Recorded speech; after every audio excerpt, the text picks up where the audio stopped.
Cool. Hi, welcome. Those of you who've not been here before, Unstuck, it's a monthly forum. Anybody on Facebook, welcome. Monthly conversations with people who are doing things that seem impossible from the outside, have done things that seem impossible from the outside, and just exploring the human side of that journey, right? Getting out of the kind of abstraction of it and getting into the personal experience of the thing. So tonight, we have with us, I'll hold up your book, Ryan Dostie. Dostie.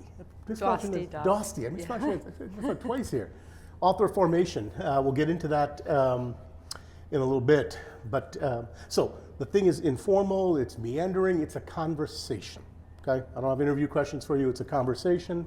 We'll go for about half an hour, 40 minutes, and then all of us will have a conversation, yeah? And maybe I'll go only 20 minutes, we'll see. So, we could do like 3 sessions with you, okay? Of all the different places you can go, I want to start with the one for me that is kind of most, I don't know, the one that I think I understand the least, CrossFit. What's up with that? So you're a CrossFit teacher? Not a teacher, No, although okay. I did get my level 1 certification, Okay. but I've been doing CrossFit for 9 years now. Have you really? Yes. So what's the appeal of this? Help me out. The appeal is, okay, so even in the military, I never really liked to work out. Yeah. And you always have drill sergeants or somebody forcing you to do it. So once I became a civilian, I packed on what's called the civilian, well, usually 10, 20, I was like at 30. And I found CrossFit, and it just, I don't know, I guess it reminded me of the military in some ways, in the good ways, you know, and it made working out fun. Okay. And because I get bored easily, like you're moving through the movements, I love tracking how much I can lift and how much stronger I was getting, and you get to know the people, so it's like you always feel like you have a battle buddy in the gym, like you always are going to know somebody. So there's many different elements that just make it fantastic. I get it. I work out in the gym, and I am regularly seeing people with trainers doing things that they're currently human beings in different parts of the planet working to get governments to pass legislation to prevent one human being from doing to another. What I see trainers doing to people, they got like chains on them, and they're dragging like cinder blocks. I'm like I contribute monthly to Amnesty International to prevent stuff like this, and these guys are paying for it. It's amazing. But I get the structure part of it. Yeah. So it's like structure. It's progress. So when I read this and I kind of looked at your history, one of the things that really popped is early age. You've been in structured environments. So you grew up in a community that was structured based on religious reasons. Yeah. Yes, fundamental. Well, some would call it a cult. I call it a cult. Okay. My mother would adamantly deny that, but. Very, very, structured Christian. I ask about everything, so anywhere like you want to just deflect, just deflect, and we'll just No, move I on. won't deflect. Okay, so tell me about it. I'm curious. Until I was about 11 years old, I was raised in a born-again Christian cult, and my mom hates when I use that word, but it has all the elements of a cult. Right. It was a very charismatic leader. It was matriarchal, it was all female-led, which was different. So I grew up not knowing or understanding gender roles or like women shouldn't do this, women can't do that. That was never a thing. One of the reasons I always say we kind of know it was a cult is that like some people had to escape by like leaving in the middle of the night and joining the military. Not me personally, but somebody else did that. Join them, so that's kind of hints you in that, there's certain things going on there. But it was a very charismatic leader, and she had a way of making you believe, or my mother, her believe that her way was the only way for Christianity, and if you left, you were going to hell, which can have a lot of grip on somebody, especially as my mother was a new Christian. And then she left when I was about 11, and she told me years later that she just had lost her love and passion for Christianity, and she had lost her joy. She just felt a lot of dread all the time. And that was partly having to do with the expectations that kept being put on her and stuff like that. And we continued with other Christian churches for a while, up until I was even in basic training, I was still going to church for a while until I started exploring my own spiritual ideas. So help me understand that. I mean, in part, I mean, this is fascinating. There's a bunch of connections I want to make on this already, but let's just kind of pull it out a little further. In part, your mother helped facilitate that kind of escape from that group, yeah. Yeah. But you personally, what's that like? So you grew up. This is all I know. This is like Yes. water for me. This is oxygen. This is my environment. This is, of course, this.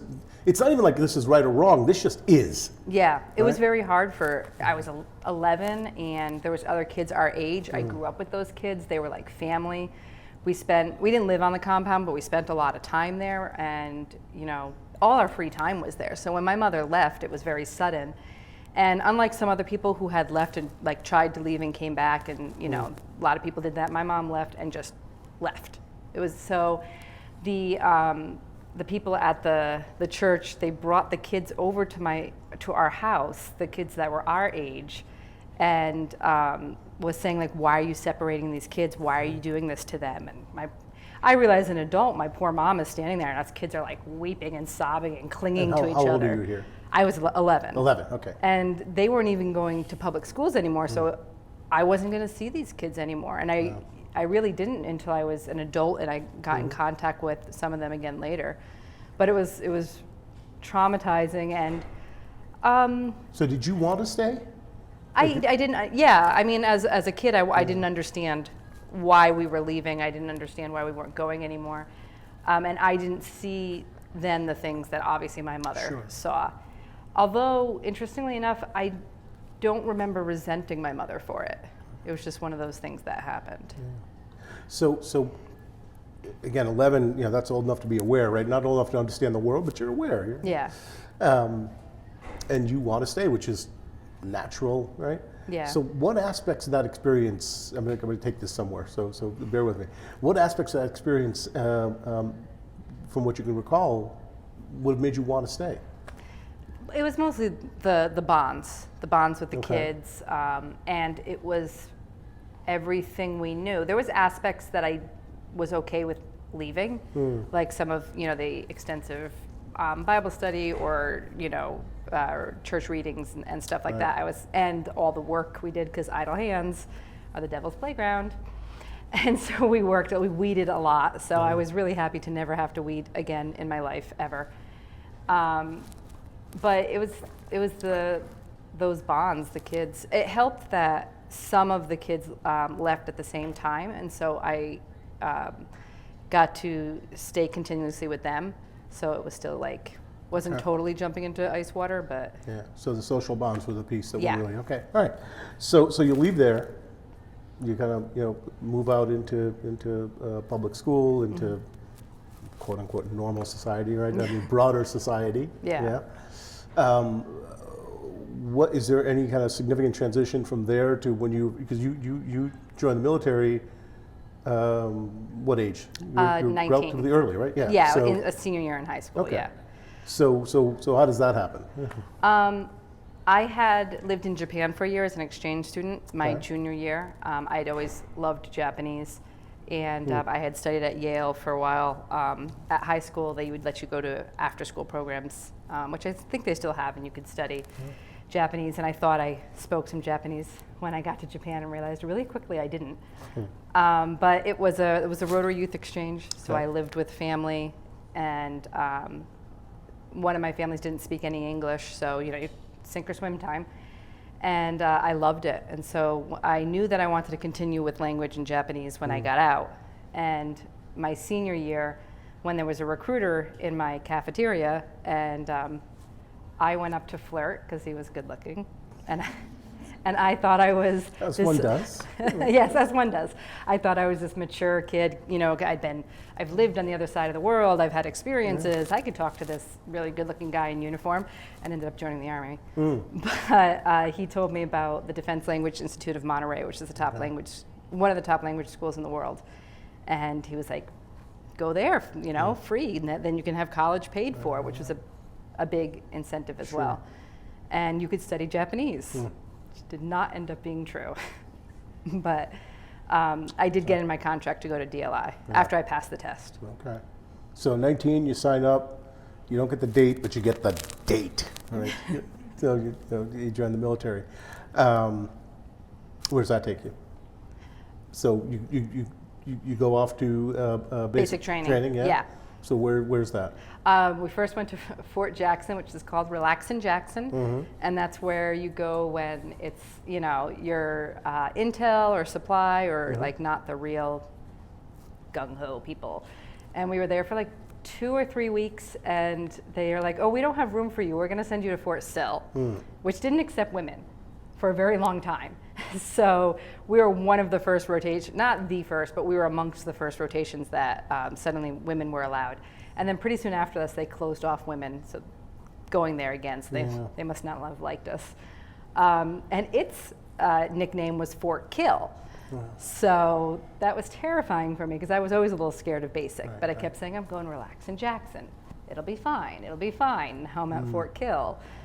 And that was an experience. So you grow up in a strongly matriarchal but highly structured and ordered system. Then you join a highly patriarchal, structured and ordered system. Yeah? Yeah. More similarities than differences, or more differences than similarities? I don't think I ever thought about how structured my childhood was, so that's a very good point. In the beginning, you don't realize how patriarchal the military is because they tell you that you're all green. Like it's supposed to be, you're a soldier first and foremost. You're not a male, you're not a female, you're not white, you're not black, you're not anything, you're green, you're a soldier.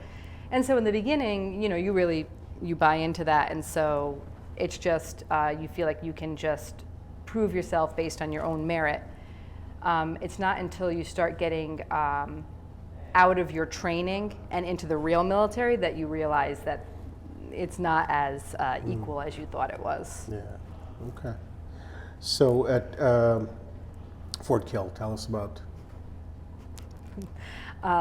It's in Oklahoma. It was cold. I remember that.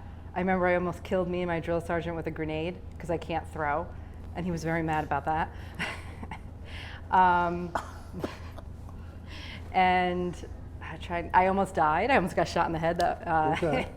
We were doing this. We were learning how to clear the weapons, and they were supposed to be duds, and somebody had a live ammo round, and it went like right by my head. And then I cried because I thought, oh my God, I could have shot somebody, I could have killed somebody, and my drill sergeant's like you're in the Army, you need to like write yourself, like this is going to be your job.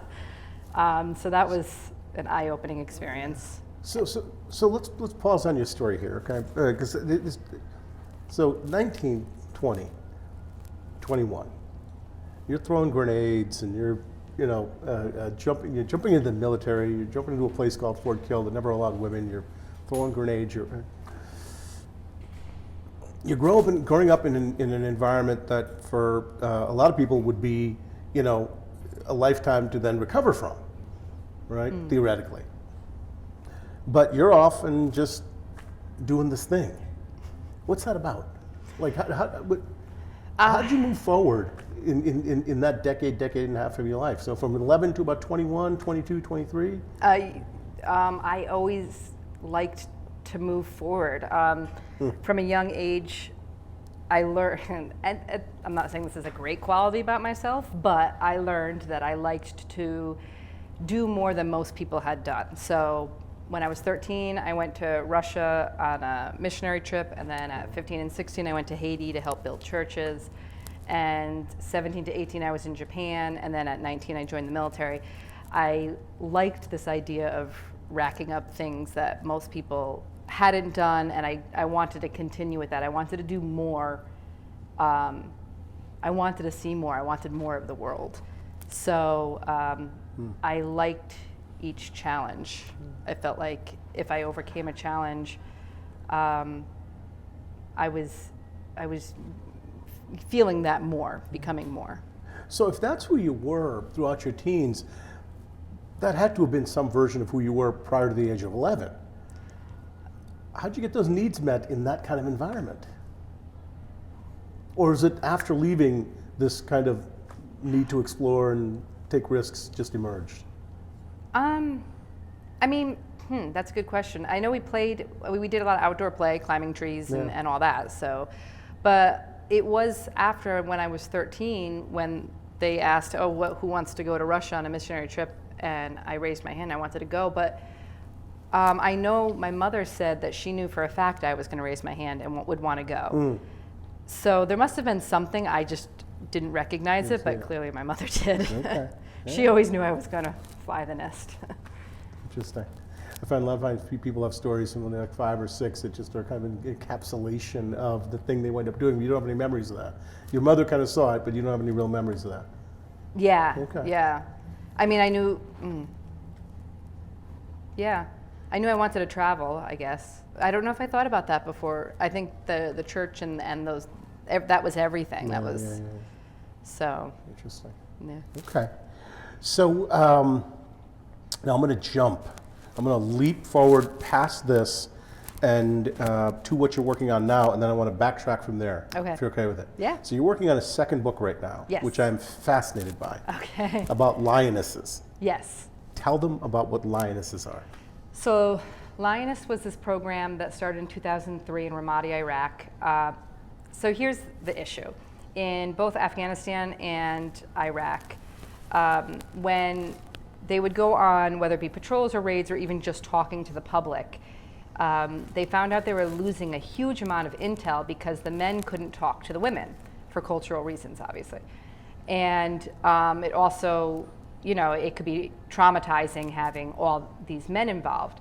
So they created this Lioness program, this very haphazard, thrown together kind of thing. They got, some women in Ramadi who were like mechanics, supply clerks, not trained for infantry or anything, and they attached them to the infantry or engineers. And then they would go out and do everything that the infantry or engineers were doing. So if you were going on a raid, then they were there. If you were going on a patrol, then they were there. And they found that a lot of times just having the women there could diffuse the situation, especially at traffic checkpoints.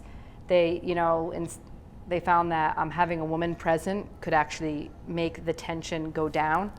And they also found that when women were present, other Iraqi women would feel, and even men would feel more at ease because they felt like the presence of women legitimized what was going on in a sense that they weren't going to be murdered and raped,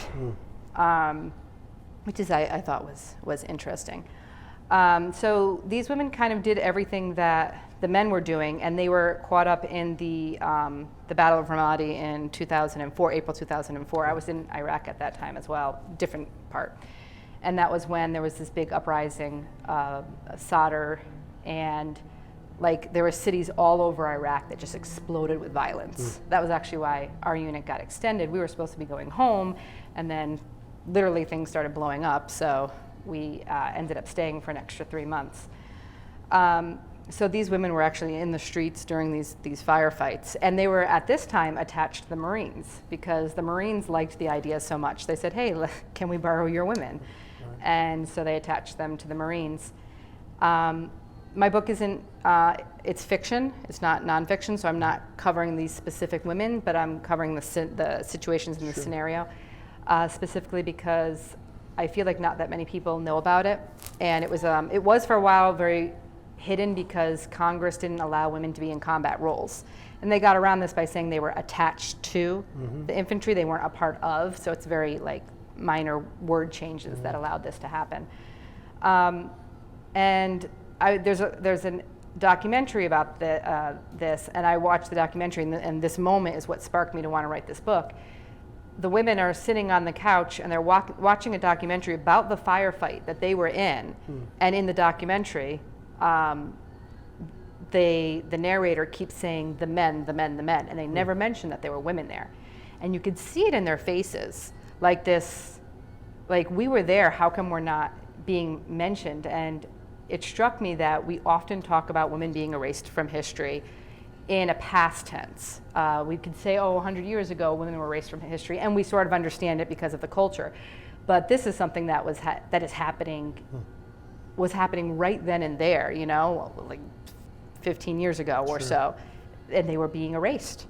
And I just, I mean, I don't know if I have the correct voice or ability to do anything about that, but I want to try. So that was what sparked the desire to write the book. It's fascinating. That, and there are most of the war novels out about Iraq and Afghanistan are that are written by veterans are almost all men. There are very few written about or by women or about women, and so my book is specifically the perspective of 3 different women, and it's about a 4th woman. So it's a little bit of a different kind of war story. It's both about war and the way women have to deal with their male peers in the military, sort of a 2-front war kind of thing. You know, I'm curious for you, because we talk about male and female, and we talk about patriarchy and matriarchy, and the way you described your upbringing in that community, it sounded like a female-led patriarchy. Yeah, well, I mean, that's, you know, because there were women in power and the men were sort of like low, but I never. It's a hierarchical form. Yeah, right? it was a highly just controlled hierarchical form. Yeah. Right? Which for me, I'd associate more with masculine patriarchal systems.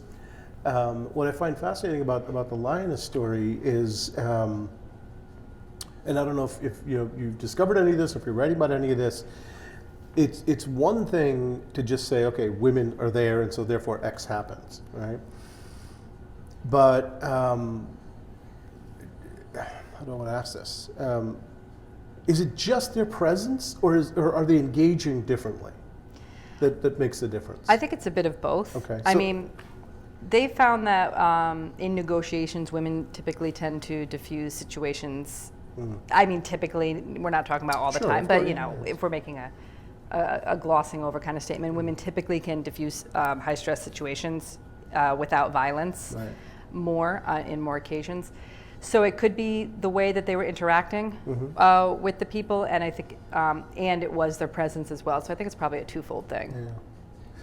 Yeah, it's interesting. There's a researcher, I'm forgetting his name. He's actually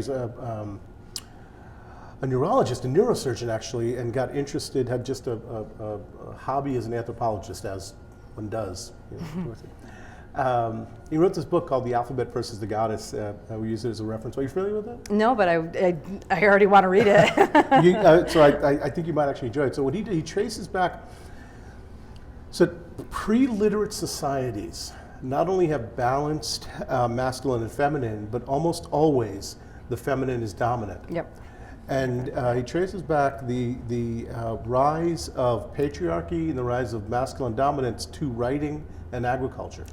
Yeah, I've heard the theory before, yes. Yeah, because it's linear. Both of those are linear. Both of those benefit from, you know, writing is a linear, structured, hierarchical act. Moving to agricultural society requires a hierarchy. It benefits from a hierarchical set of relationships. And the idea of possession, and of possession, having property exactly. and land. Yeah. And everything that follows, that the 10,000, 15,000 years, depending on who you read, that follows, is a high dominance of patriarchy. And prior to them, so Alphabet versus the Goddess, prior to them, the most powerful and most worshipped deities were in every culture almost always feminine. Yeah. Right? And post-literate societies, we see the male dominant god emerge. Right? And so, just in hearing your stories, both from your upbringing through to lionesses, you know, I hear this kind of this theme of, you know, not male or female, but just this. You've been in highly patriarchal, masculine environments, even if they were led by women. And then the lionesses, there's something getting introduced there. Again, I don't want to put something in there that's not there, just to have it fit my narrative. but I continue to be curious about what are they bringing. That the male soldiers are not, you know, what aspects are they bringing? So, okay, we can bounce back to that. We'll bounce around. Tell us about this book and the experiences that led to your writing this book. Oh, this Formation, yeah. Oh, tell you about the book? yeah. Tell us about the book. It's a memoir, and it covers. It pretty much covers like my whole life up to now, up to relatively recently. Although it jumps around in structure. So the book actually opens. I'm sorry to interrupt you. A woman's memoir of stepping out of line, which those of you who know me like, yeah, that's it. Stepping out of line. Here we go. The book actually opens with me being raped by a fellow soldier, And the first section covers that, and then how the military covered it up. I'm sorry, ignoring this side over here. And the way the military went about covering it up or trying to ignore it or just not wanting to deal with it, whatever terminology you want to use. And then the book goes into the second section is my past, growing up in the cult, leaving that, and then why I joined the Army, a couple of my military experiences, right up to the night that the rape happened. Mm-hmm. The third part of the book is Iraq. I chose to go to Iraq because I was not in a very good mental state, and I said to my first sergeant, I probably shouldn't go because even I knew I shouldn't have a M16.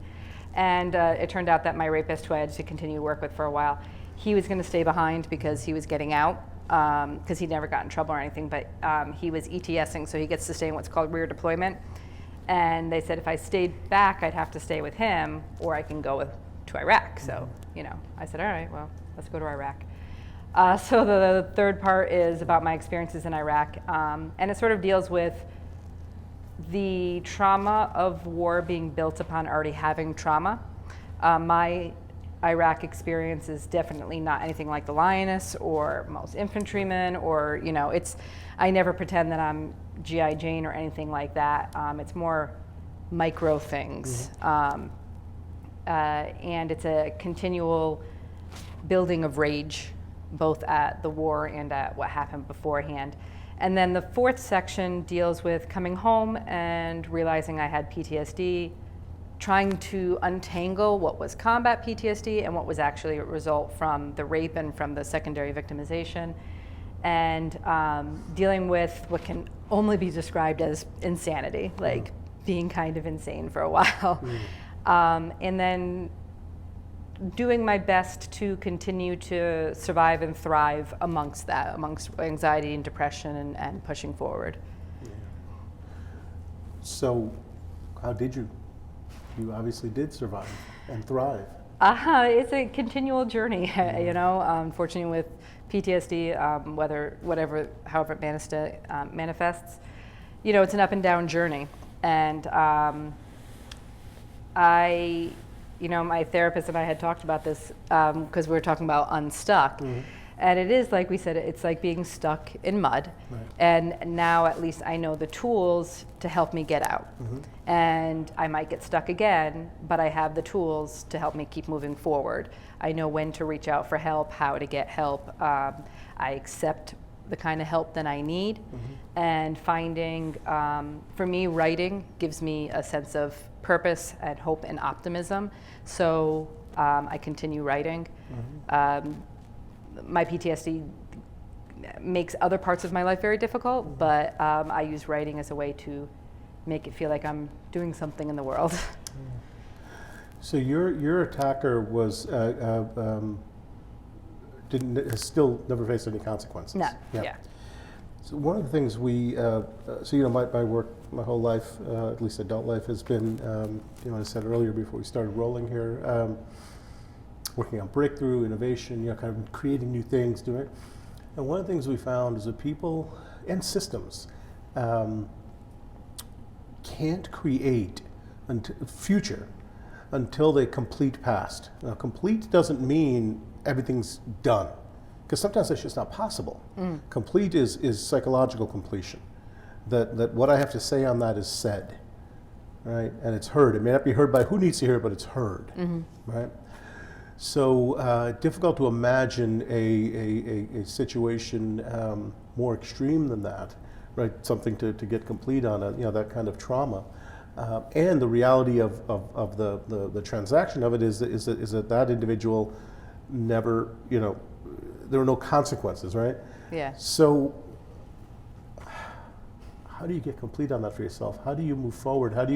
Is it well, let me not put anything into it. How do you get complete on that? So because clearly you've moved forward. Not to say that everything's, daisies sprout up as you walk and everything's sunshine and rainbow. I'm not, obviously not suggesting that, but you've completed what we would call completed on it because you're able to move forward and start creating new things, right? Yeah. So what does that completion look like? For me, I guess the completion was being able to talk about it. For a long time, I couldn't even say the word rape. And sometimes you'll still hear me hesitate a little bit, and I usually prefer to use it than the word sexual assault, because rape is, it is what it is, and it's in your face, and it's a hard word, and I'm trying to not make it so taboo to say it. You know, we find so many ways in society to talk around it. So for me, it was writing the book, putting it out there, and then being able to talk about it easy. Well, especially once I wrote it, I was like, well, everybody's going to know now. So, and writing it, and then I guess there's it feels good is not the right way to say it, but other women have reached out to me and told me, especially in the military, that they've had similar stories, or even women who weren't in the military, they said that they could connect with what I wrote. I had one woman say she'd never, and she wasn't in the military, but from her experience, she said she never felt more seen. And someone else said they felt like I was in their head or they're understood. So to know that I'm able to connect with people, that has definitely helped as well. And I don't know if I'll ever write anything like that again, but I'm glad that it's there and it's out there. Yeah, just on the word, I mean, for whatever it's worth, I personally greatly appreciate that you're willing to use that word. You know, there's too many things that we that are unpleasant, to say it mildly, that we, because of their unpleasantness, don't engage with directly, and it has the effect of, you know, it's like getting a physical wound. You know, a scar is a wound that I've allowed to heal. It doesn't go away. The scar's there. Yeah. Right. But it's got to get dealt with for what it is, and using language that doesn't acknowledge the, you know, that word is violent. Yeah. Right, and so using language that doesn't acknowledge the reality of events is problematic for individuals to be able to, you know, engage. So Yeah. I appreciate you using the word. There was some talk for a while about censoring the word, you know, like people will blank it out or meet. And I understand for some people it can be triggering. For me personally, I don't like that, because I feel like it just makes other people feel comfortable. It makes them feel like they don't have to confront the reality of the word and what it has done to a person, male or female. Yeah. And, you know, I feel like you should feel uncomfortable. The victim involved definitely felt uncomfortable, and to censor it is sort of to ignore them and what happened. That's right. That's right. And we do a lot of this in the world, you know, from you know, very extreme things even to you know, less extreme. We dishonor the experience and what it takes to move past the experience by using language that's clinical, detached, and so therefore, you know, doesn't allow the real experience to be heard. So part of getting complete was just talking about it, Yes. writing about it, Yeah. engaging with it. Yeah. Yeah. When you start talking about it, engaging with it, expressing it, you find that your speaking creates listening for others. So my willingness to speak about this experience has others feel heard in their experience. Very common theme for us in leadership work, very common theme, right? Being willing to speak my truth. Yeah, people hear it, but what it more does is it creates a space where they can hear themselves and speak their selves, right? Yes. What else did you find? So you found, you know, folks come forward and say, okay, this had this effect on me. You know, my experience is kind of, you know, validated isn't the right word, but heard. Yeah. What other ripples came out of your being willing to not only talk about it, but to put it to writing and sell it and distribute it and, you know, get it in a lot of hands, right? I mean, it is one thing to tell the story. Yeah. It's another to document it and spread it. Right. What else has happened? I mean, this probably isn't the right answer, but a part of me does feel happy that I've gotten positive responses. There was a deep-seated fear that I was going to hear all the same things that my command had said to me all those years ago, Right. and that I would hear people writing comments or reviews, those same sort of lines. Well, she shouldn't have, or what did she expect, or why should we believe her? All those things that I was afraid that I was going to see, I didn't. And I think I'm lucky. That might happen if the book becomes more popular, who knows? But at least as of now, everything has been a really positive response. And hearing other people say they feel validated and connected through it, that's been helpful. And I know you're not supposed to find comfort through that sort of outside reaction, but yeah, so if it's valuable to you, it's valuable. Yeah. I'm not big on supposed to. Works for you and it doesn't hurt somebody else. No, that's true. Good. Yeah. So, post-Army, you're married, you have kids, right? So tell us about that part of your life. Before I had my daughter, Adeline, who is 4 now, that was a real grounding moment for me. So before that, I was still going through what's called suicidal ideation, which means you're not suicidal, but you might think about it. You might have flashes of thoughts about it or whatever. And this doesn't work for everyone, but for me, having a daughter was a real grounding moment where I knew I would never do anything to hurt myself because no matter what's wrong with me, I'm a good mother, and nobody can love that child the way I can as a mother. So, and not to say, the first couple years of parenting are really hard. Everybody tells you that, but you don't believe it until you're right in the middle of it. Adeline has been wonderful.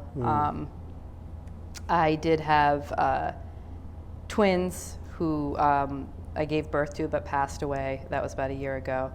So we're trying to work through that, trauma right now. It took me almost a year. The year came up, and I think it took almost a year for that trauma to really hit me. So I was going through this summer some really tough times. But, you got to pick up and keep moving, so. You don't gotta, but you are. Yeah, well, there's the saying, there's an old military saying, you stop, you die. Yeah. So, Yeah. You had that before the military. I might have, yeah. Right. A lot of folks don't gotta. They fold up, and you're finding ways to keep pushing the thing forward. Yeah.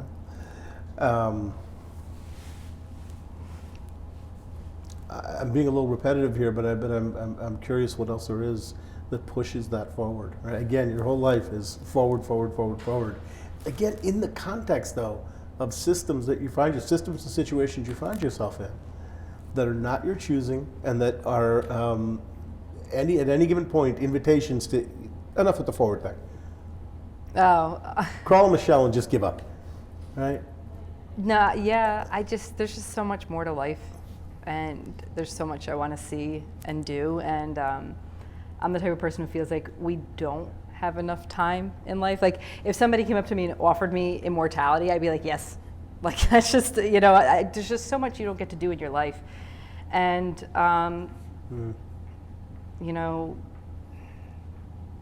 you just don't want to waste time, I guess. Not that grieving or going through trauma and figuring it out for yourself is wasted time. It's not.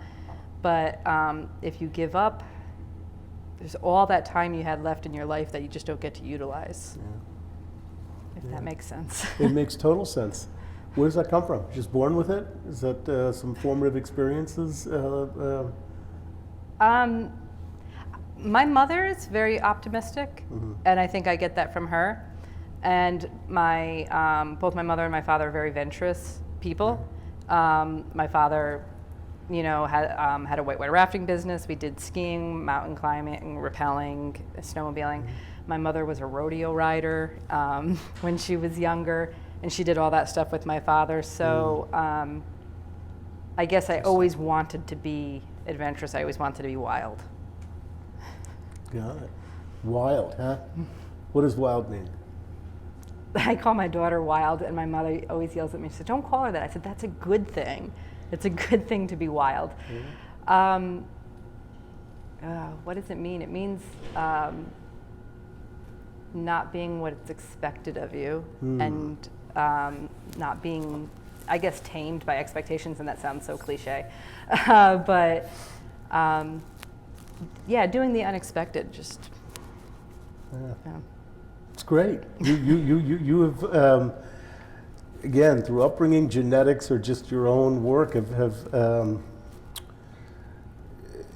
cultivated the approach that we spent 3 years with organizations trying to chip away at. Right, this idea that there is no done. It's a very Western notion. This notion of done. It comes from Western theology. This notion that you can be done. There's a point at which I'm done, and then once I'm done, then okay, all right. So that would be terrifying to me. Me too. Like, what would you do after? And inhuman. Yeah. Right? I mean, the other thing that's actually done is machines. Like, to be done is to not be alive. It's to be a machine. But the way we educate our kids, the whole idea is you got to get done. Done can mean, okay, you got your medical degree or you got your undergrad degree, so you can have your job. And then you're done.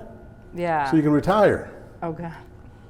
That's the kind of background assumption. That's what it is. It's a series of done, so you can be done. And then you get the whole thing right, and then you're done, and you get to sit at, I don't mean to offend anybody's religious sensibilities, I'm just to be provocative about it. And then you get to, for all eternity, sit at buffet table with the big guy, and you're done. I've always found that to be a really fascinating approach, and I think not single, but one of the roots of Western neuroticism is this attempt to be done, and which is not possible for a human being. Yeah, I don't know if I've ever felt that push to be done. No, it clearly has. That's what I was saying. Done You is do dead. that naturally, but we have to spend years trying to break loose with people. Yeah, I mean, I think almost everything is the journey. You look forward to getting your degree or finishing your book or but everything is the moments in between. Yeah. And once I finished this, I had to be on to the next thing. Right. That's what we always joke about as writers. By the time your book comes out, you're like well into your next thing, and this is like old news, and you just want to talk about the new thing. Yeah. It's funny. I talk about this a lot. I have a life practice where every 7 years I kind of jettison everything. I pick. So a lot of our work is grounded in kind of the approaches of art. And so I pick up a new art practice every 7 years, and I go really, really deep into it, as deep as I can. I set some crazy kind of target for it. 7 years, you can master anything. I mean, you can master anything in 7 years. You may not get famous, you may not get rich, but you can master your expression in it. And then same thing in business. I will jettison whatever we're doing, and it might stay in the same industry, might stay in the same, but totally reconfigure the thing, because it forces this kind of redefinition of self. It forces you to re-examine, right? So I'd imagine writing a similar thing, right? I'm done with this, and I'm not even thinking about it. I'm off to the next thing, and it's forcing me to kind of re-explore everything. Yeah. And push your craft and push yourself. And just the research I've done for this next book has totally, it was shocking for me, a lot of the things that I didn't know about the war that I was in. Right. So, you're always learning new things. And my other book, my novel, my more urban fantasy type stuff is based off of talking about how, goddesses were used to be in power before, this patriarchal thing. So that's why I found the ABC versus the goddess. I was like, I gotta read it now. Definitely did that. He also did this 90-minute, it's a dense book, but he did a 90-minute talk. When we're done, I'll get you the reference. He did a 90-minute version of his thesis as a talk, and so that's good too. We'll post it on the webpage if any of you get interested.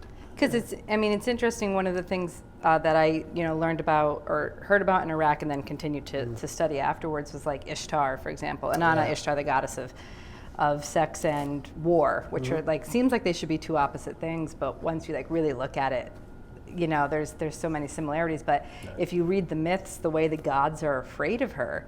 This is a woman who went up to the gods and threatened to pretty much raise the zombie apocalypse unless they did what she wanted. Right. And they all gave in because they were scared of her. And I was like, that's different. That's weird. We don't see that in our, more Western Christian, you don't see a fear of a powerful woman. And Right. so that was really what drove my fascination to continue to look into it. That's great. You're reminding me of in the Vedas, I think in the Rig Veda. So the Vedas are the religious texts pre-Hindu. They go back 2,500 to 3,500 years ago. Indus Valley, northwestern India. There's this great story where all the gods are, hanging out, whatever, deity happy hour. And they're arguing about who's the most powerful, right? And Agni says, I'm the most powerful god of fire, and he kind of, they're all debating back and forth. As they're debating, this mist comes kind of floating in. Just this formless mist. I said, what is that? I don't know, what is it? Indra, god lightning, says, I'll dispel the mist with my lightning bolts. He throws lightning bolts and nothing just gets absorbed in. And Agni, I'm going to burn it and nothing. And they all kind of, nothing. I'm like, and then as they're continuing to kind of figure out what this thing is, a woman comes out from the mist. And like, who are you? And she says, I'm that which is beyond the gods. And the gods say, there's nothing beyond the gods. And she says, that nothing is what I am. Oh, that's a great line. Right? That's Just awesome. so, and it's so embodying of that feminine, right? Not necessarily female, but feminine. I'm not an answer. I'm a question, right? The masculine's all about answers. It's all structure. It's all about, which is great. It's not good or bad. So we have a lot of precedents, for this in our collective histories. We just have forgotten it in recent civilizations. Yeah. Let's turn this over to them. What do you think? See if they got any questions? Yes. Yeah, it's about an hour. Sounds about right. That went fast. I told you. It's a conversation. It's good. So, thoughts, questions, anything that resonates for you in your experience that you want to kind of chime in on? Yes, sir. What are your thoughts on post-traumatic growth? It's like a huge new space right now. So I'm going to repeat the questions as they Yep, come, just so sure. anybody listening in can get them. So the question was, what are your thoughts on post-traumatic growth? Yes. Yeah. So I actually just started learning about this. I was speaking with another veteran who reached out to me after having read the book, and he said he works with this organization that is helping veterans with post-traumatic growth. This idea that you can continue on and make something of yourself after your trauma.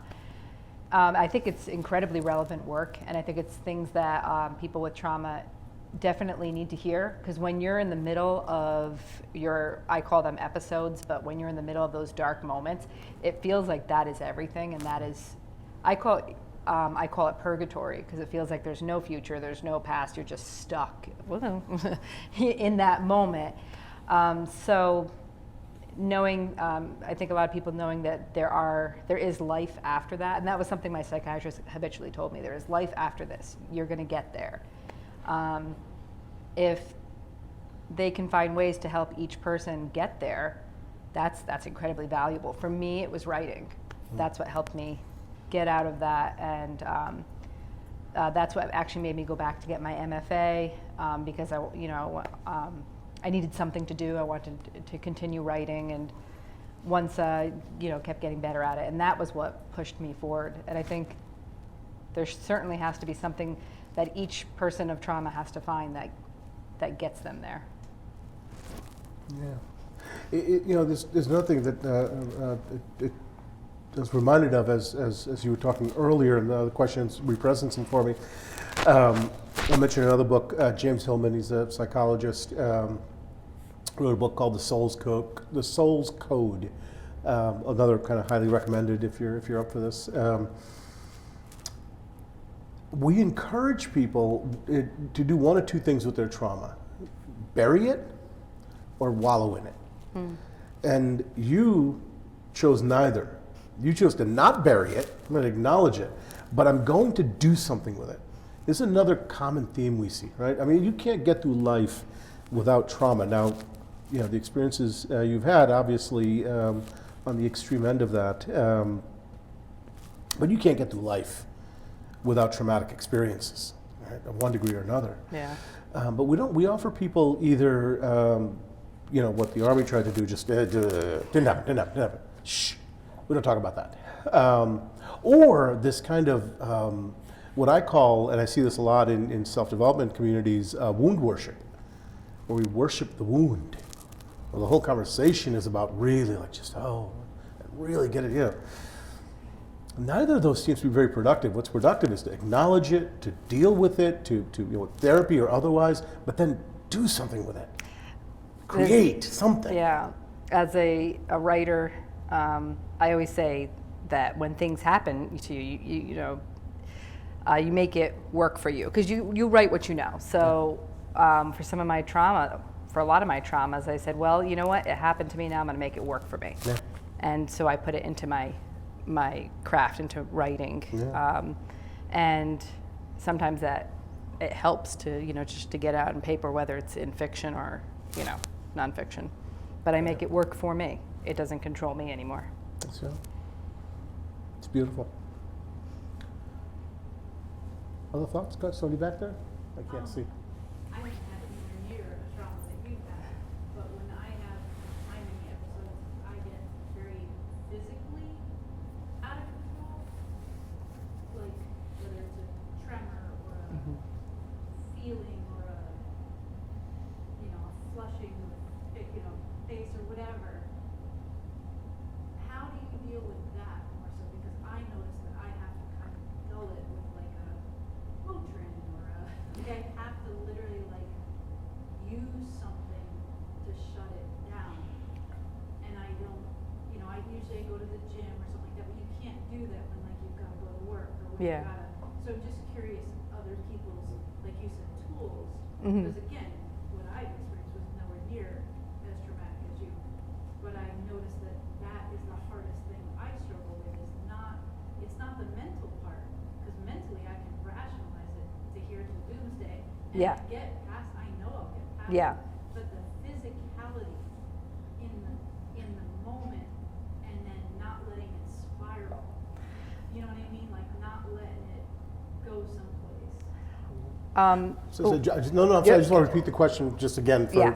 So, I'm paraphrasing, you tell me if I misrepresented, but how do you deal, or how have you dealt with the physical manifestations of PTSD, right? Yeah. The kind of physical sensations, a physical sense of anxiety, any of the physical manifestations?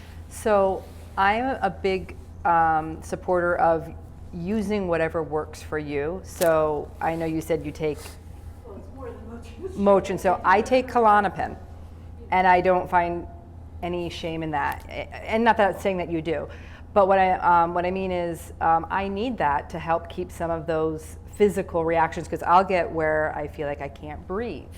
Like someone standing on my throat, I'll get where I can't concentrate. Sometimes I can't form normal sentences. So I accept that sometimes I need medication, and maybe I'll only need it for a couple months, maybe years, maybe it'll be to the day I die. But if it's working for me, then that's sort of what I had to do. It was a little bit of this and that, so I found out what worked for me. So for me, what keeps the physical aspects of my PTSD down is Klonopin. So I don't know if that helps. I don't know, suggesting medication, no one ever wants to hear that, but. That's exactly how I feel. Like I don't want to. I feel like I should be able to rationalize. And sometimes you can't. It's a. Able to just because I can control everything else.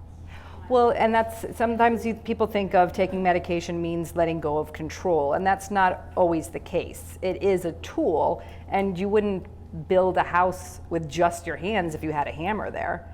And there isn't any shame in having to use medication as long as you find that whatever side effects work for you. And that's obviously a personal journey that every person has to go through. I went through a long time of having to accept taking medication because I thought it would be a loss on my part, like like it meant that I couldn't handle it, that I couldn't do it on my own. It felt like I was accepting a crutch instead of help. And it took me a while to realize that it's help. And a lot of what's going on, those physical reactions, is just an imbalance of chemistry in your brain. And thinking in a way is just, you could think until doomsday and it's not going to do anything. Sometimes you need that hammer to build the house, and that's okay. You just want to shut it down. I just want to note again something I noted earlier, and just you're redemonstrating in this scenario. It's beautiful how just clean you are with stuff, and I have no delusion. And actually, you just alluded to it, that you just kind of waved a wand and you got clean about it. You went through kind of this issue about the taking Klonopin, but you're clean about it. I take it. It works for me. I don't care what you think. Exactly. That's what Right? that's what I want to build. Beautiful. Just there shouldn't be any shame in whatever methods you need to overcome trauma or deal with trauma, or even to talk about what that trauma is. My whole motto is just to be open and accept. If it's working for you, accept it and talk about it. There's no shame. And if someone wants to give you shame, then tell them how you don't need to hear it. Yeah, I think for all of us, it's not our stories that are problematic for us. It's our stories about our stories. Right? So my story that I take Klonopin, that's not the problem. The story I have about that story, what it means, that's where we kind of become tyrants with ourselves. And you've gotten clean of that. It's beautiful. Somebody saw something. Yeah, please. Yeah, maybe a little bit off of that. And I haven't read your book yet, but when we were waiting, I picked it up, and the first scene is the rape, like the night of the rape, and you're starting with the trauma. And as a reader, there was a bit of me that was like, oh, good, let's get this out of the way first. I was a little bit like, thank you for putting this up front, because I think I would have read the whole book waiting for this moment. And I was also surprised that that's where we were starting. I was like, whoa, we're right there. And I wondered what your thought was. It similar to that, like, let's just get to it, or that, because there's no time then for people to know who you are. We don't know who you are on that first page, but we're there in this moment watching this person that we don't know go through this really traumatic event. And so I don't know if you can talk a little bit about your choice to put that scene first. Yeah, so I wrote that scene like much later on. I put that scene off for as long as possible. That and one other scene that I had a hard time writing as well. I put that off for a long time, and I actually was going to bury it. I thought I would sort of lead up to it, and I wrote that chapter. And I was in the MFA program. I never workshopped it. I never workshopped any of the rape material. I only workshopped the Iraq stuff. But I gave it to my mentor, who was Tim Parrish, fantastic writer at Southern Connecticut State University. And he read it, and he said, oh my God, this needs to be your opening. This is a great first sentence. This needs to be your opening chapter. And then he asked me, why do you want to put the rape at later on? Why do you want to hide it? Why do you want to bury it? And it made me think about, well, why do I? And once I looked at that as the first chapter, it just fell into place. It made sense. And I didn't think about how hard it was going to be for readers. And a lot of my interview questions have been, you slap us in the face right in the beginning, what were you thinking? And I was like, it made sense once it was on the paper, but I didn't think of how hard it might be for the reader. But Well, it was going to be hard for us.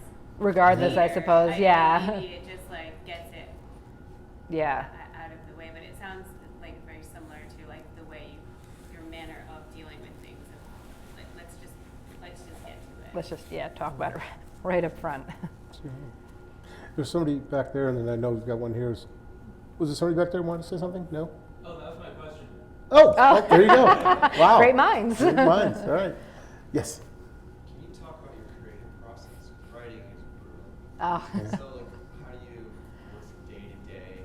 When you hit a roadblock, do you hit a writer's block? How do you manage the journey? So your creative process, writing process. My creative and writing process. I usually know what I'm going, the idea of what I'm going to write before I write it, because I'm writing in my head almost all day. So I'm going over the scenarios, the conversations, and occasionally I'll jot things down. So when I sit down, I have usually a pretty clear idea. I usually know the first line and the last line of the chapter, just like I usually know the first line and the last line of a book when I start it. But I do discover a lot of stuff while I'm writing, especially fiction. You discover characters and what, certain things about them as you're writing it. Because of that, for a long time, I never experienced writer's block in the sense that I sat down and stared at a blank screen. But I guess my writer's block would have been, it might have taken me longer to get to the computer, and I didn't recognize that as writer's block. With the book I'm working on right now, I've hit a little bit more of writer's block than I have before. Part of it's because there's so much research and there's things that I don't know, and I'm a little intimidated by the concept in general. So I'm a little uncertain if I'm, worthy of writing this, which is a very ambitious book. So, so if I get onto that, I try to work on something else, or, try to come back to it later and not let it demoralize me. I think she was first. Oh, yeah. Okay, I have a question for you. I am a female in a very male-dominated industry, landscaping industry. I recently accepted a management position for a company who the owner is actually a female as well. And I guess my question is more geared towards how you earn that respect of a very male-dominated industry, and also my boss uses very male domination tendencies. Mhm. Overcompensate for that, and it's not working with the projections that we're seeing, and there's a lot of drama, arguing, kind of blurred lines between who's the boss. Yeah. And I guess I'm just wondering, as a young female, how do I relate to these men more, and how do I earn their respect? So as a young female in a male-dominated industry, how do I claim my voice, find my voice, get these schmucks to get out of the way so I can do my thing? Some version of that, yeah. And just a lot of jokes about, oh, you're muscle. Yeah. Just a lot about the physicality. Yeah, it's funny because that's almost the core of this second book. It's different women's perspectives, and part of their stories is the different ways that they deal with working with men. And there's several different ways. One woman sort of leans into the sexuality aspect. When a guy makes a comment, she sort of leans into it and sort of makes a joke about it. One woman, she hits back just as hard, or if not harder, with a similar type of masculine joke. But the truth is, it's really hard, and I can't, it's a really hard question. I've worked in a lot of male. My initial thought is to say, you have to be able to take a joke and you have to be able to roll with the punches, but at the same time, that's not fair to you. And I don't like to say that either, because you should never have to feel uncomfortable just to make the men around you comfortable. So I think it just, what has to come is, continuing your work, building on your merit, how well you do in showing. You're going to have to work twice as hard to be taken half as seriously. I mean, unfortunately, that's the reality of it. But in my experience, once you're taken seriously, you're going to be taken seriously. And sometimes, you have to shut down jokes or things that make you uncomfortable in a very serious way. Yeah, and there have been times where I've had to do that, but it also seems like the female is actually the issue sometimes, because she is trying to be so overpowering that it shuts the other men off, and then I have to deal with that as the manager. So it's kind of this weird. Yeah, it's a strange dynamic. So she's trying to overcompensate, it seems like. There's not much, I guess, you could do about your boss, but, Just maybe establishing more of like a friendship type level. Yeah, I mean, if anything, pulling her aside and saying, this isn't working for me. Can we try another method of communication, and seeing if that helps. Sometimes some women do choose to be more of the masculine role because that has worked for them in the past, and they might be in a different scenario where it doesn't. When I first came out of the military, I was used to being so masculine that I had a hard time making friends with women. I sort of kind of shocked them, and I think I've gotten better at it, but every now and again I'm sure I embarrass my husband because something will spout out.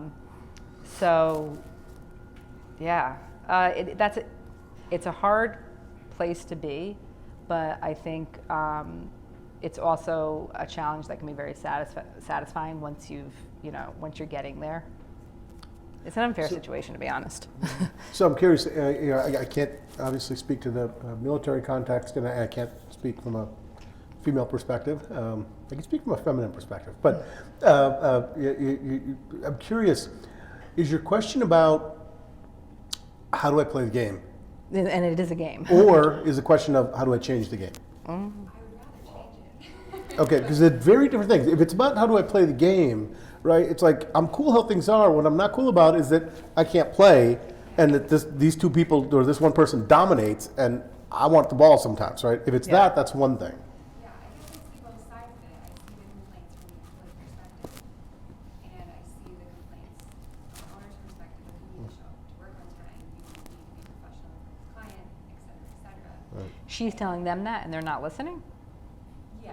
Well, that's a problem on them, Yeah. not her. It's back and forth, kind of lack of respect. And Is it them pushing back because they don't like her playing hard? Yeah, So that's not really her fault, though. yeah.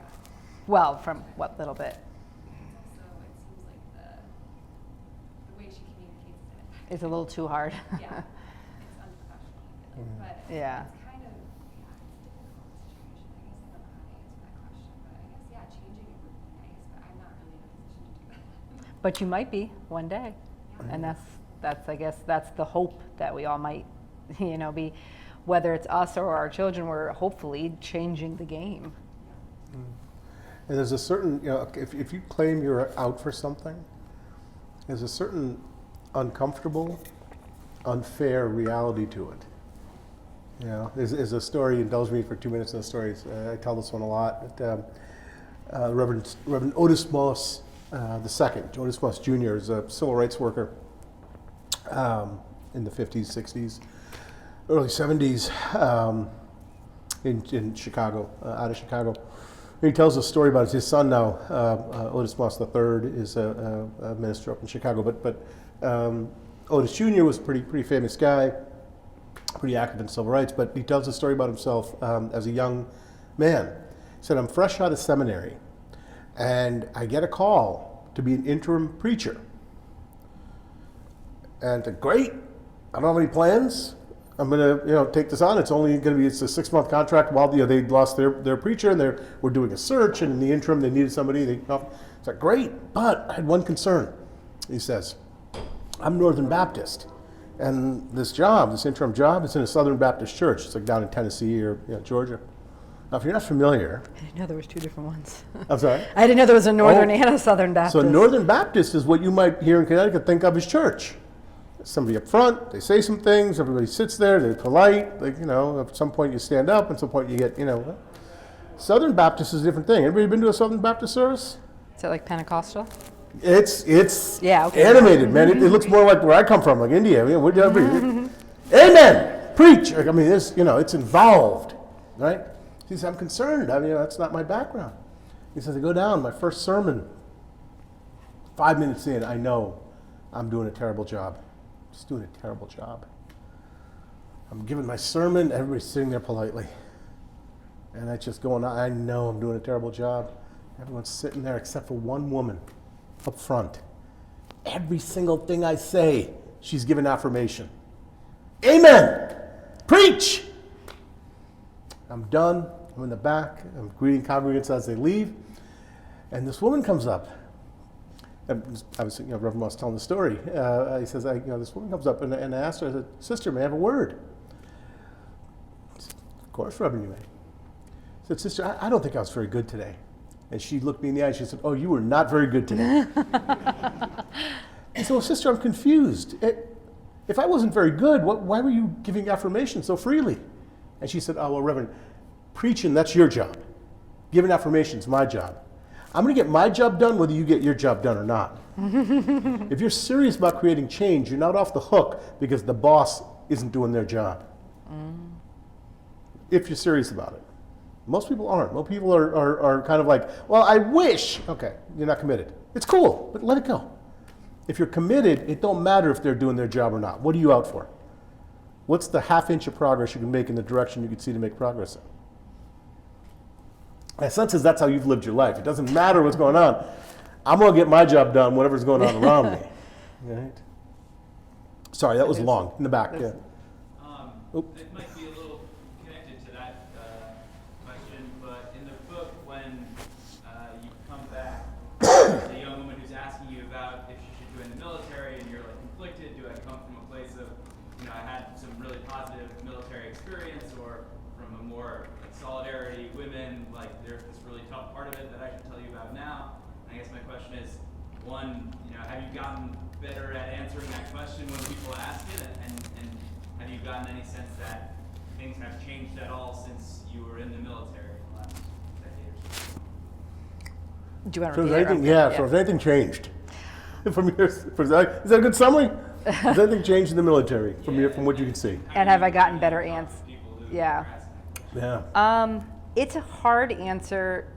It's a hard question to answer in the same way you're talking about, like, how do you, because a woman working in a male-dominated environment like the military, not all male-dominated environments are like this, but like the military, where even men are forced into this this fake masculine persona, and even the men have to act in a way that they might not normally act to fit this role. It can be very difficult. Now I try to tell women that if they want to join, that it is hard, that you're, sometimes I told a woman in an interview today, you have to pick or choose which hill you're willing to die on. So some things you kind of have to let roll, even though, roll off your back, even though it's not really fair. And there's some things you need to stand firm on. And the most important thing I try to tell them is know your rights, be your own self-advocate, speak up for yourself, and don't let anyone push you around when you feel like you're in the middle of injustice or something's being done to you. And I try to say that right up front. And, some women are like, oh, that's, that's not going to happen. I'm like, well, if it does, you need to know what you can do to protect yourself. And that's just an honest conversation you have to have. As far as if things have changed, yes and no. From what I've heard of women reaching out to me, they still have very similar stories. I know that the military has worked very hard to try to change things. They have new types of briefings. They have different ways to report now. They have victim advocates, all things that weren't available to me and might have helped, and which I do think helps. But there's a certain climate in the military that needs to be addressed. And recently, a Air Force Times article came out by this colonel. It makes me so angry. I'm going to get angry. And he talks about, he says, the article headline is The Tools of Assassination or of Character Assassination.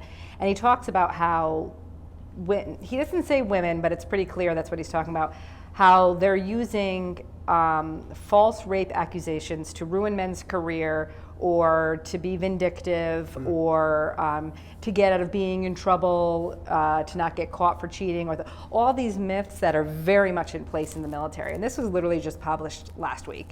So these are myths that still exist in the military, and that's one of the hardest things that victims have to rise up and face. But because this prevalence of believing that most rape accusations are false causes the people in the military or in the units to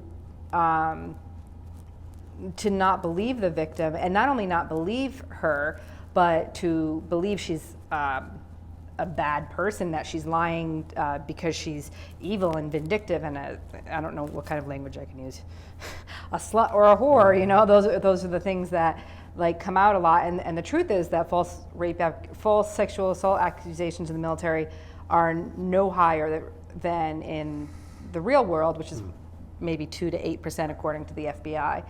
So the continuance of this mythology that this colonel is preaching is detrimental to victims in the military. So what I would like to see is more empathy taught and more understanding of what happens to these victims when they report. I've had women talk to me about how they reported. This story broke my heart, and I won't use names or anything, but this one woman told me she loved her job. She was great at her job.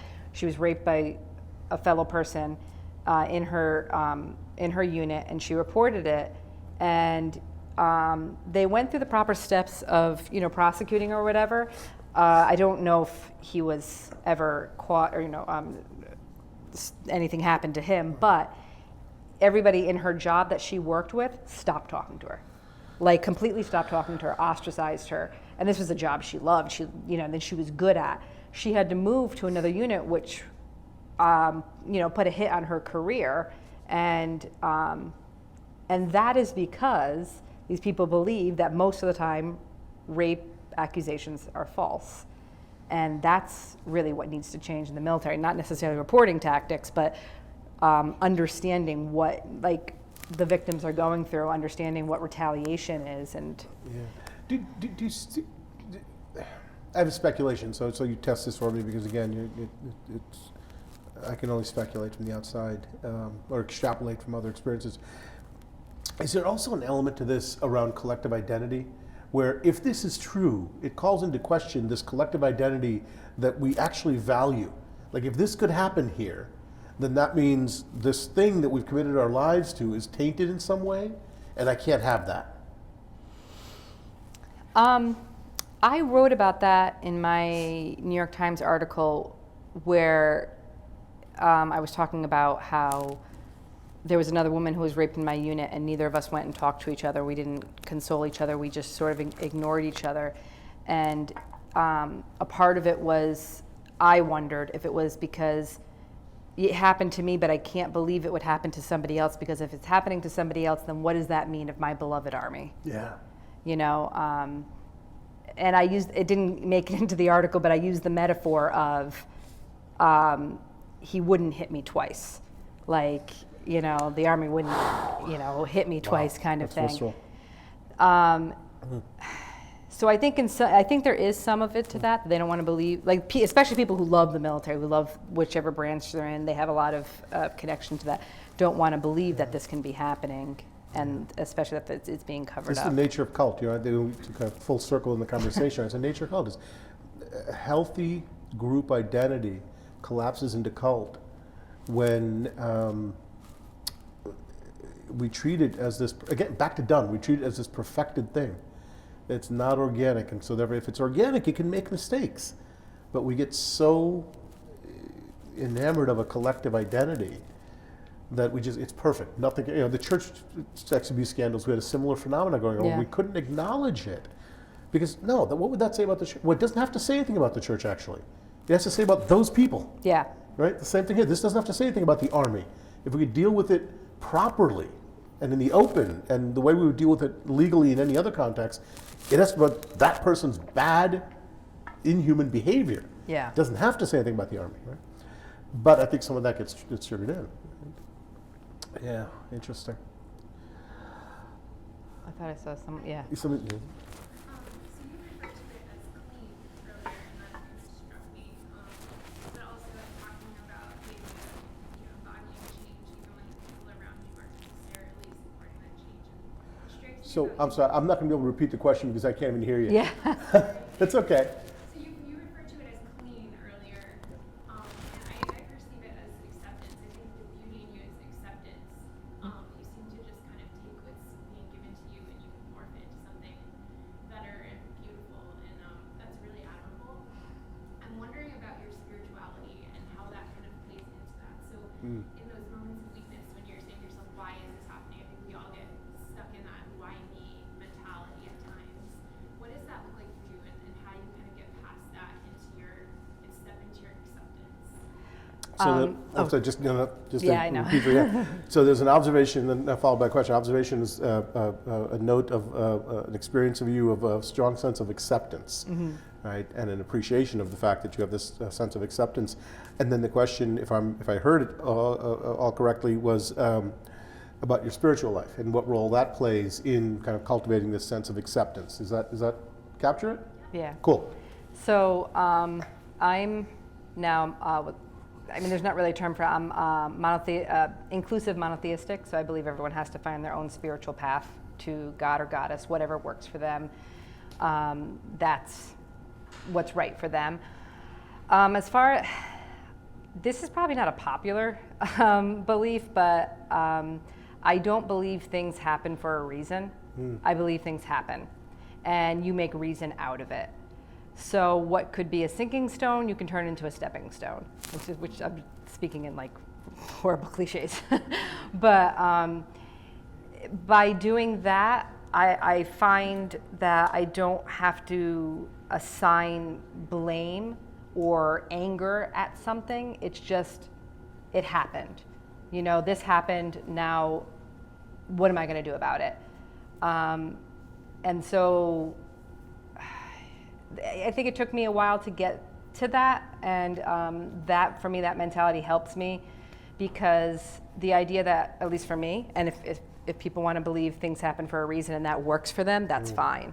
Like, it's all about what works for you. But for me, I can't find reason in, like, why did my sons have to die? Like, what would be the reason of that? There's no reason to me. It happened. And these things happen, and you just have to, pick up yourself in whatever way you can, and then just keep moving. Hopefully that helped. And the thing with, we invite you to come join faculty. You're singing all our songs. It's great. I love it. Does this work for you? I don't want to. I want to test it. So. Things don't happen for a reason. There's no prescribed meaning, right? Yeah. They happen. Yeah. And then I think what I heard you say is then have the opportunity to generate meaning. Yes, you can Right. assign your own reason. Yeah. Great. You know, whatever works for you. It doesn't mean like that's part of your way of dealing Yeah. with it. Yeah. And even sometimes accepting that there is no reason is finding reason. Yep. So, you indulge me in a little silly parlor trick. Okay, what just happened? What just happened? Okay. That's the kind of behavior of it. So what happened? What does it mean? It means something different to every person who's here. Yeah, what could it mean?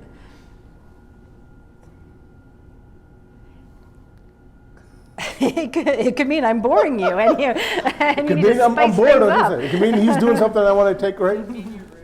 I'm being rude. Absolutely. It could mean that. Could mean you're looking to disrupt the. Look at me, I'm looking to disrupt. You're doing something arbitrary to set up a question that you could pose to the audience. Great, yeah, that's all meaning. They all fit all those particular interpretations. Now you could also say, I'm a Venusian, and that is a Venusian greeting, and I just saw an invisible Venusian over there. That's something you could say it means. That doesn't quite fit the facts. It doesn't, right? So it's not that you're allowed any interpretation, but all the interpretations you offered fit the facts. So any given set of facts allow themselves a near infinite number of interpretations. It's our version of what you just said is, things happen. Now, it's my choice. Am I going to choose an interpretation of that empowers my commitments? Or am I going to choose an interpretation of that that disempowers my commitments? And what I hear you say is you've had more than your fair share of things happening. And your approach to it is to choose an interpretation that allows you to generate meaning that moves you forward. Yeah? It's great. I'm one that loves like science and stuff, so there's a theory and there's a proof, good or bad, right or wrong or whatever. In a rape scenario, I would think as a victim, if I were to put myself in your position, I would feel like I would want to prove it somehow, as best as I could, because there's telling your story, but there's your story and this story, and people start saying, okay, is there a motivation? Yeah. And if there isn't any motivation, then me personally, being a woman, I would always tend to believe with a woman, but other people need proof. So my first question is, how do you deal with that, not having any kind of validation to prove? And then two, if you were to throw a warning out to women younger who might ever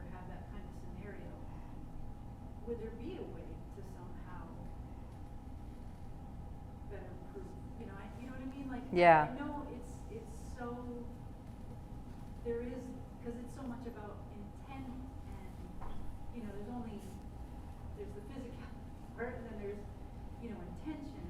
I don't know how you would actually prove it, but when to me that's a very strong struggle when life tends to want to be black or white or, at least a very strong gray.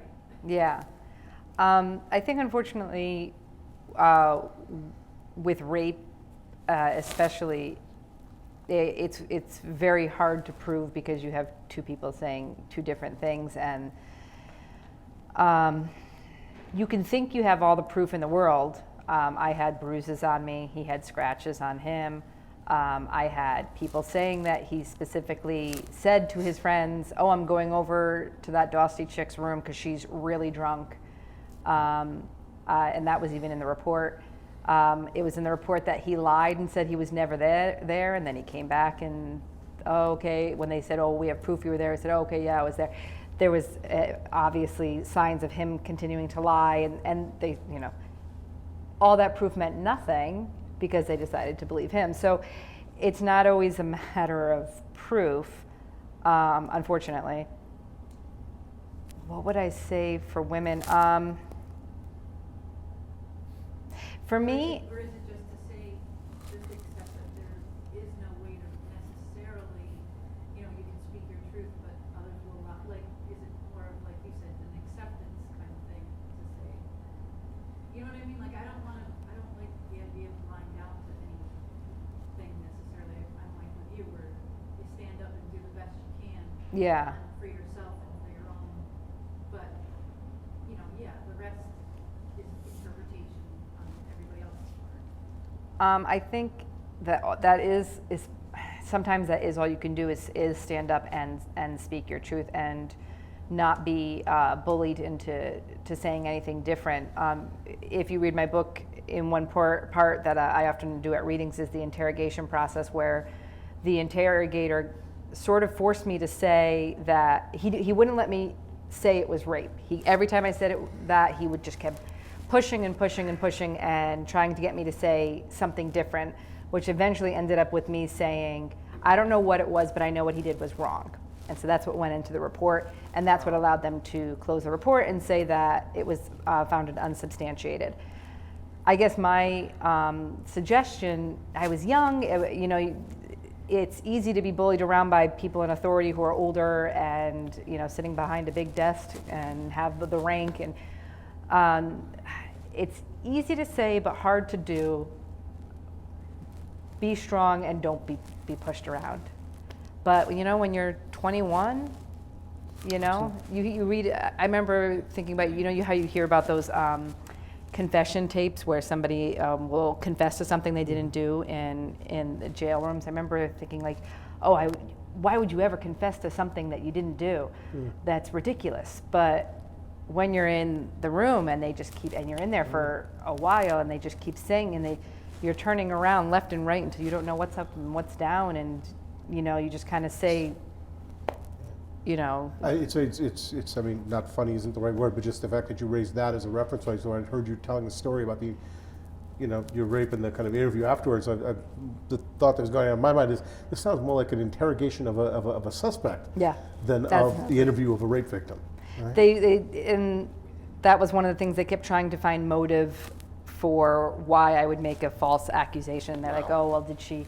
And the thing, I didn't have anyone I was dating or sleeping with at that base at that time. So their eventual idea was, "Oh, she doesn't sleep around, and so she did this one time, so she made this up so that she'll protect her reputation." That was what they came up with. Because they really wanted me to be promiscuous. Oh, they asked around so much. They really wanted me to just, that was what they were looking for. When they couldn't find that, that was their go-to. So a follow-up question to this. You've never gotten justice? Not in with the formal sense of the, and most rape victims don't. So right. You have to find your own justice. And it's funny is the first time I ever read at a reading, I was at a high school, and this young woman, she said to me, "Did you ever get justice?" And I said, no, right away. And then I thought about it and I said, well, you know what? This is my justice. This is my getting out there. And some of the people in that book, if they ever read it, know who they are and know what they did. And nobody else will know exactly who they are, but they, maybe they'll never read it, but at least they'll have to they might possibly face what they did from my perspective.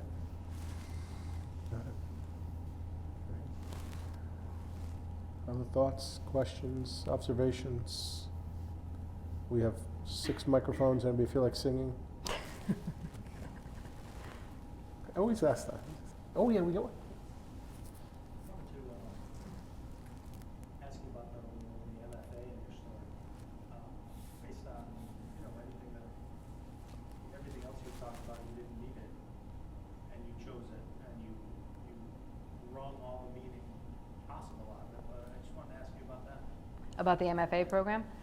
I love the MFA program, and I actually did need it because I didn't think I had anything worth saying, and I didn't think I was a good enough writer. I didn't think I had any craft skills, because before I did the MFA, I had only taken one creative writing class. But I had been writing my whole life since like 2nd grade. And so the MFA program gave me confidence, and anytime you put a lot of focus into your craft, like you said, 7 years makes you a master. Anytime you're putting focus into your craft, you're naturally going to get better. So this is a result of a lot of focus and a lot of work and hearing other people's writing. And I get inspired by other people's writing as well. Like I could be reading a book and then suddenly a really good way I would say something for another book will come and I have to scribble it down. So I love the MFA program. I'm actually back there this semester just for one, sitting in and workshopping some of my new stuff. So it's a great environment to be around other writers. That's wonderful. Going once, going twice. Did I bore you all? I think if you're boredom, it's a pretty long stretch of time. So there's a whole nother track I want to go on, but we got there's like 10 minutes left of this time. So we will have you back if you're up for it in the spring. It'd be great. So it's holding the path. So this book is available now on Amazon. Anywhere, yeah, Anywhere, everywhere. bookstores, right? When's the next one done? Do you have a deadline with your editor or no? No. I just got my first 115 pages to my agent, and she liked it. Okay. So it has not gone towards selling yet. We're, trying to beef it up before we go to a proposal. So knock on wood, you never know what happens. I am hopeful. But, I'm writing it and we'll do the best we can. You're not hopeful. I'm terrified. No, listen, one of the, again, I'm telling you, embody, you go work with corporate folks, because I'm telling you, you got just naturally you have no sense of hope. What you have is better, commitment. Yeah, right? I guess, yeah. Areas of life where there's commitment, hope is the enemy. Hope is like outsourced. It's no good. You can hope it doesn't rain tomorrow. There's no commitment you can exercise there. So therefore, great, hope. Hope the Yankees win the World Series. Hope that, whatever, whoever. Sports, But those things you can hope on. But you don't have hope on this. You have commitment. It's better. I mean, I'll write it, but unfortunately the publishing world is one part skill and one part luck. So somebody picking it up is a different thing. But but there's no opportunity to have commitment on that. So that's just kind of, whatever. You can have hope there. It's like rain or Yankees or whatever. Yeah, I mean, I do whatever I can to promote this book, and hopefully it will get out there and get into more hands. I could do my part, but, And the reality is, you write that book and a publisher doesn't pick it up, you gonna throw it away? No, I mean, we'd probably shop it around some more. You could also self-publish. There's other ways you can. There's no hope here. She's getting this thing keep published. rewriting, or whatever. She's getting this thing published. It's commitment. If it's good, I still got to write it. Self-publishing, something. Let us know when it's done. We'll post it. Yeah. Thank you for being here. Thank you for having me. Thank you for the it's one thing to tell a story, it's another thing to embody a story, right? And my interest is development, right? And I have precious little use for experts, folks who understand things. they're useful in situations, but it's difficult to learn from an expert. The best you can do from an expert is acquire chunks of stuff, right? People who are willing to embody, to kind of show up around what they're talking about, much more useful in developmental context. So thank you for here, and then just what you're doing in the world for actually embodying a set of lessons, because we just need more people who are willing to kind of live what it is they say we need to learn versus just tell us what we need to learn and wag a finger about it, right? So thank you for just the broader work. Thank you. And thank you for having me. Absolutely. And helping me promote my book. Pleasure. Yeah, listen, it's great. And so we'll post a link on Facebook as well and on the website. So if you're out there, and even though it's been sitting here, you had plenty of opportunity to write it down. We'll put the link up. Next month, third Wednesday every month, next month, Matt Krausman. Matt is the director of the Yale Center for Faith and something. I'm so sorry, Matt. Yale Divinity School. He's a teacher at the Yale Divinity School. Matt is one of 2 instructors that teaches the most popular class in Yale's history. Every single semester, like a 50-student waiting list. The class is called Life Worth Living. And it's an inquiry for young people about, great, you're going to leave here, you're going to have a Yale degree, big success. Is it going to matter? And what are the questions you need to start grappling with to create a life that matters to you, to have a life that's worth living and not just success? Matt is literally one of 4 people I've met in 40 years where the first conversation, practitioners I've met in 40 years, the first conversation, first like 3 sentences, like, oh, we've been in conversations for decades, right? It's just, we have so I'm very, interested to see where that conversation goes. So that's November, 3rd week in November. December, 3rd week, we have James Dowd, poet, storyteller, and author, has a new book out called Write Dumb. So that'll be 3rd week in November. 3rd week in December, we don't do this because I need to work on my tan. And then we'll announce next year's schedule at some point in December. Thank you guys all for being here. Feel free to hang out, mingle. Can you hang out for a little bit? Absolutely. Okay, so we're going to You have hang a out. book, We'll I'll turn sign that it. off by Facebook. And thank you for being here. Thank you for having me. Of course, I'm so glad we got to do this.